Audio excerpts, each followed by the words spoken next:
I grew up about 6 blocks west of downtown and loved South Bend. I got involved on the city council and became more involved in city affairs and felt that the city needed to go in a different direction than it was going at the time, so I decided to run. And my first job was to hire the right people as department heads. My second job was to make sure I didn't screw up the first. Retail had started leaving downtown South Bend, and a mall had been put in I believe 1973, which turned out to not be very successful. And the hole was an issue. That's the block bounded by Washington Street, St. Joe Street, Colfax, and Michigan. The positive, I think, at the time was this facility, Century Center. The council was very active in getting this off the ground. Our view was we wanted to create a people place, not just a theater, but a place where citizens could gather or assemble. Without Century Center, I don't believe that Marriott Hotel would ever have located in downtown as they did. Another major project that was undertaken during that time was the Irish Hills Apartments, and that was the largest multifamily project in South Bend.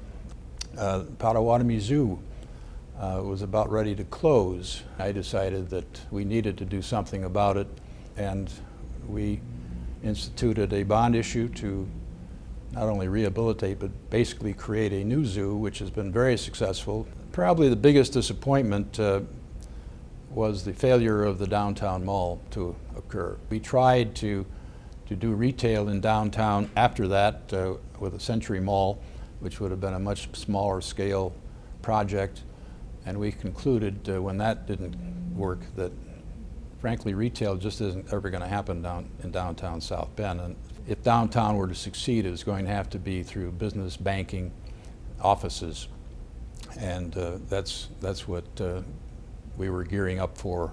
I had 4 of the top 5 snowfalls in the history of South Bend. The average snowfall at that time in January would be 15 inches. And in January of 1977, we had 45 inches, which is triple the normal. In January of 78, we had 90 inches, which was double the previous year and 6 times the normal. As Paul Gilbert said in 1963, this is not Studebaker, Indiana. This is South Bend, Indiana. It really was an exciting time in South Bend. We felt that things were going in the right direction, and we were ready to take on the world.